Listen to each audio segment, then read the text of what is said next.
Olá pessoal, sejam todos bem-vindos ao canal Mentes Sem Fronteiras. Eu sou Isaac e vamos lá para mais um vídeo da nossa série Mestres da Humanidade. Estamos falando de Buda. O vídeo anterior foi sobre Buda, o maior nome da espiritualidade no Oriente. Contei um pouco sobre a história dele. Óbvio que mistura aí fatos reais, fatos históricos com mitos. Isso sempre acontece, né, com os grandes personagens da história da humanidade, mas mesmo os mitos a respeito de Buda, esses mitos, eles nos levam a uma reflexão sobre a vida de todos nós. Então vamos continuar aqui. Eu terminei o vídeo anterior falando sobre como Buda começou o seu questionamento. Depois que ele viu, voltando um pouquinho aqui, depois que ele viu o idoso, depois ele viu uma pessoa sendo levada, um corpo, né, sendo levado para ser cremado. Ele viu um idoso, um velho, já doente, cansado, e aquilo causou um grande impacto na mente dele. Ali ele percebeu que a sua juventude, a nossa juventude é temporária, que a nossa juventude é um intervalo, né, de tempo. Ele percebeu que a nossa saúde, o nosso vigor físico é passageiro, e isso impactou profundamente a forma como ele pensa. Depois do idoso, depois do velho, ele viu um corpo que estava sendo carregado pelos familiares para ser cremado, ou seja, ele tomou consciência da morte, e naquele momento ele percebeu que a própria vida dele era uma questão de tempo, a morte iria chegar para ele também, era uma questão de tempo. Depois de ele ter visto a doença, a velhice e a morte, ele viu um sannyasi. E aí o cocheiro virou para ele e disse que um sannyasi é alguém que está à procura da verdade da vida.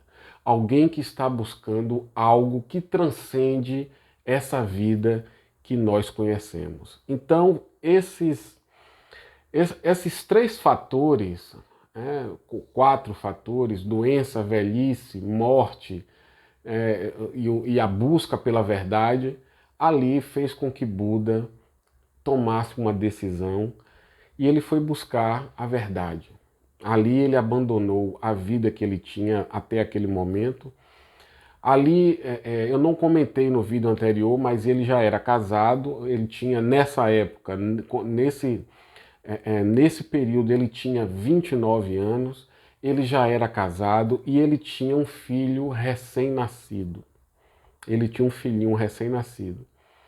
E depois desse fato dele ter visto o idoso, ter visto a pessoa morta e o sannyasi, depois disso aí, ele passou um tempo confuso, passou um tempo questionando, introspectivo, e aí ele resolveu abandonar a vida que ele tinha. Ele abandonou a família, ele abandonou o reino dele, ele saiu escondido do palácio, ele fugiu do palácio. E ninguém sabia o que ele estava fazendo, o que ele iria fazer. Ele fugiu, não falou para ninguém e foi em busca da verdade. É importante a gente dizer que a Índia de 2.500 anos atrás estava infestada de filosofias metafísicas, né? Quando a gente fala assim 2.000 anos atrás, 2.500 anos atrás, a gente imagina as pessoas apenas com a tanga, né? Usando apenas uma tanga, e que não havia nenhum tipo de cultura, de educação, de arte, de nada, só as pessoas de tanga, bem primitivos. A gente imagina isso, mas a Índia de 2.500 anos atrás estava, e eu vou usar essa palavra e você pode pesquisar à vontade que você vai chegar a essa mesma conclusão. A Índia estava infestada de filosofias metafísicas, de filosofias sobre o pós-morte, de como encontrar a verdade, como encontrar a realidade absoluta, como você encontrar Brahman, que é o Deus, o nosso Deus cristão. Brahman é o Deus dos indianos. Então a Índia estava num processo de um florescimento de muitas ideias, de muitas filosofias sobre esse assunto. Então Buda não teve dificuldade de encontrar professores de espiritualidade. Ele passou por vários professores. E ele era um buscador extremamente dedicado. Quando um professor falava, você vai jejuar por 2 dias, você vai jejuar por 3 dias, ele ficava 15 dias jejuando. E aí comia alguma coisa só para manter o corpo ali. Então ele passou um período praticando o jejum. Depois ele passou um período praticando o controle da respiração. Depois ele passou um grande período aprendendo a meditar. Então Buda passou muito tempo praticando métodos que os professores da época ensinavam para ele, falavam para ele. E ele encontrava um professor, ouvia o ensinamento do professor, e aí quando ele percebia que não estava dando certo, depois de um tempo, 1 ano praticando, e ele não via resultados, ele abandonava aquele professor e encontrava outro. Quando encontrava esse outro passava uma outra técnica para ele, ele ficava ali 1 ano praticando, não viu o resultado depois desse período, ele procurava outro professor. E assim foi durante 6 anos. Por 6 anos, Buda ele fez tudo o que era possível para atingir Brahman, para atingir a realidade absoluta. Ele fez tudo aquilo que era possível e humanamente possível de se fazer, ele fez. Depois de 6 anos peregrinando pela Índia, depois de 6 anos pulando de mestre em mestre e praticando todo tipo de técnica e de prática, depois de 6 anos assim, Buda estava cadavélico. Você pode pesquisar isso, e não é um fato, isso não é mito. Isso aqui, essa parte aqui da história de Buda não é mito, é verdade. Você pode buscar pesquisadores já. A vida de Buda foi muito estudada, muito pesquisada. Muitos historiadores e pesquisadores foram buscar a fundo a história de Buda. Então, depois de 6 anos, Buda estava irreconhecível, estava cadavélico, extremamente magro, o cabelo enorme, a barba enorme. Ele era um mendigo, ele tinha virado um mendigo, então, e estava sempre nas florestas, meditando, contemplando a natureza, aquela coisa toda, né? Que a gente já ouviu falar, ou tem pessoas até que a gente conhece que faz isso. Então, depois de 6 anos, Buda estava doente, cadavélico, irreconhecível, um trapo humano. Um trapo humano. E não tinha atingido, se aproximado 1 milímetro do objetivo dele, que era encontrar a verdade absoluta, encontrar Brahman, que era encontrar a realidade absoluta. Ele não tinha se aproximado 1 milímetro do objetivo dele. Então, aconteceu um fato interessante. Não é mito, esse fato também não é mito, isso aconteceu. Pesquisadores, historiadores, a maioria concorda com isso. Depois de 6 anos praticando essas técnicas, essas práticas, ele saía andando de um vilarejo para outro, né? Ele andava muito. E ele foi atravessar um rio que nesse período do ano que ele estava atravessando o rio era um riachozinho, nada de rio, não era um Amazonas, né? Era um riachozinho, nada de, não teria nenhuma dificuldade uma pessoa normal atravessar aquele rio. Mas aí ele foi atravessar o rio e ele estava tão fraco, tão desnutrido, estava tão doente, fraco, que ele caiu, né? Perdeu o equilíbrio e a água o riachozinho foi empurrando ele, levando ele, e ele se segurou nas margens do riacho, se segurou em raízes de árvores, de plantas, e ficou ali porque não aguentava se levantar. E depois que ele reuniu um pouco de forças, ele se arrastando, saiu do riacho e se sentou às margens do rio, debaixo de uma árvore. Se sentou e começou a refletir tudo o que ele havia feito e passado nesses últimos 6 anos. Ele percebeu que foram 6 anos da vida dele que ele não atingiu o objetivo que ele almejava atingir. Ele percebeu que abandonou a família, abandonou os amigos, a esposa, não viu o filho crescer e estava meio que questionando, né, a escolha que ele havia feito anos atrás. E chegou ali à conclusão que tudo aquilo que ele estava fazendo, jejuando, sem se alimentar, não cuidava do corpo, conscientemente, de uma forma consciente, ele praticando técnicas que destruíam o corpo, porque se acreditava, até hoje se acredita nisso, que para se elevar espiritualmente você tem que sacrificar o corpo. Você tem que, de alguma forma, sacrificar seu corpo, você tem que abandonar essa vida, você tem que... Tudo aquilo que é prazeroso para o corpo tem que ser abandonado. Existe essa ideia ridícula, idiota, imbecil, de que quanto mais você sacrifica seu corpo, mais você se eleva espiritualmente. Então ele percebeu que isso era uma total idiotice, ele percebeu que era algo estúpido de se fazer, ele refletiu muito sobre tudo isso, chegou à conclusão que o caminho da verdade não era esse, não é um caminho do auto-sacrifício, não é um caminho do auto-flagelo, porque o que ele estava fazendo, o que ele fazia com ele era isso. Ele percebeu que ele estava num caminho errado. Naquele momento ele sentou ali nas margens do rio, debaixo de uma árvore, na posição de meditação, fechou os olhos, ele refletiu sobre tudo isso, ele chegou à conclusão que ele estava errado, que ele não ia mais continuar fazendo esse tipo de prática.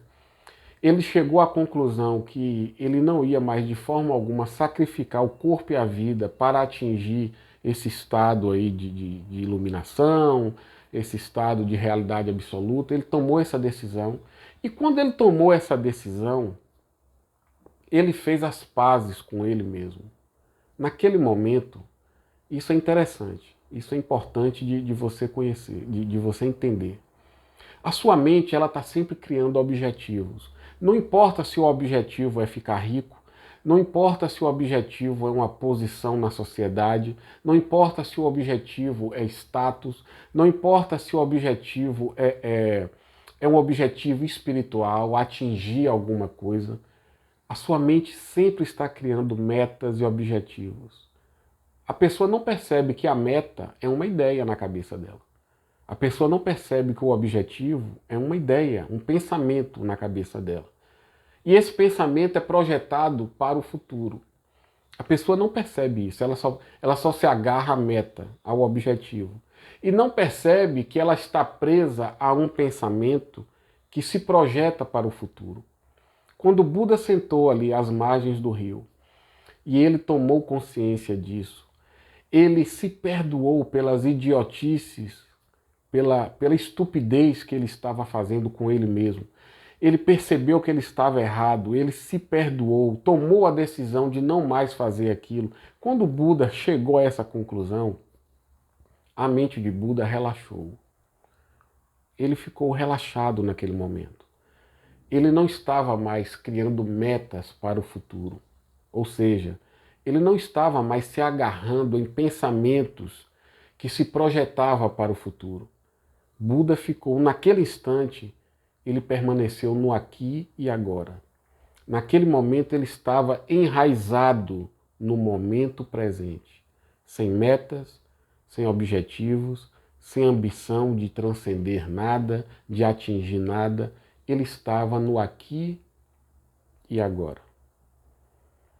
Quando a mente dele ficou serena e ele ficou no momento presente, o ser dele entrou em ressonância com todo o universo. O ser dele entrou em ressonância, em equilíbrio com a vida, com o universo, com a existência. Porque a vida, ela não está preocupada com o futuro. A vida não tem metas. A vida não tem objetivos. A vida é. Nada lhe falta. A vida é tudo. A existência é tudo. A existência não está preocupada com o futuro. Vou alcançar tal coisa, eu quero isso, quero aquilo, vou me iluminar. A existência é. A vida é. Não há metas. Não há projeção para o futuro. Só há o aqui e agora. Então, quando a mente de Buda entrou em equilíbrio, e esse equilíbrio fez com que ele entrasse no fluxo da vida, no momento presente, fez com que Buda entrasse em ressonância com a vida, com o universo, com a existência. Buda e a vida, naquele instante, entraram em equilíbrio. E nesse momento, Buda teve a percepção do que é a realidade. Naquele momento em que ele estava imerso no aqui e agora, naquele momento a mente de Buda tinha parado. Sua mente não para. Sua mente nunca para.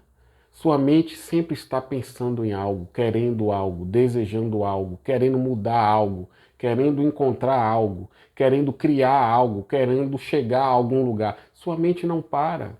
Nem dormindo a sua mente para. Lembra quando você era estudante que você tinha provas? Você estudava o dia todo e à noite você tinha pesadelo com a prova?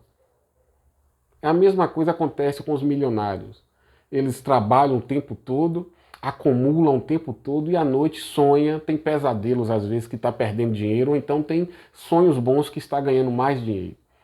A mente não para, mas no momento que a mente de Buda parou completamente, quando a mente dele parou completamente, a mente não mais interpretava a realidade.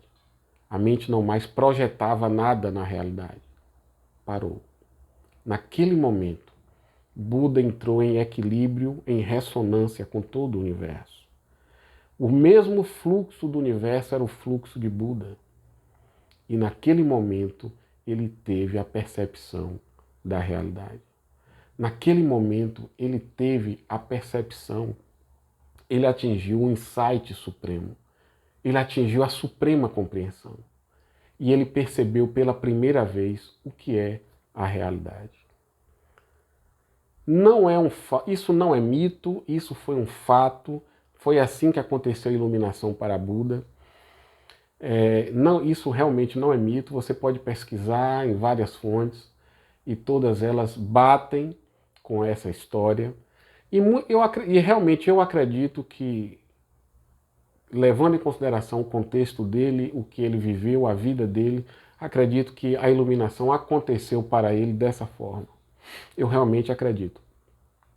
Então, naquele instante, debaixo da árvore, às margens do rio, aquele mendigo, aquela pessoa que renunciou ao mundo, aquela pessoa que era um farrapo, um trapo humano, naquele instante, aquele indivíduo teve a percepção do que é a verdade, do que é Deus, do que é a verdade absoluta.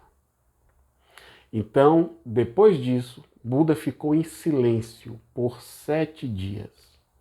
7 dias Buda ficou em total silêncio, no mais absoluto silêncio. E muito tempo depois, ele veio a dizer que durante esses 7 dias, em silêncio, ele apenas se questionava: e agora? Eu devo falar sobre isso para as outras pessoas? Ou eu vou ficar em silêncio e guardar essa verdade para mim? Eu ensino os outros, eu falo para os outros, ou eu fico quieto?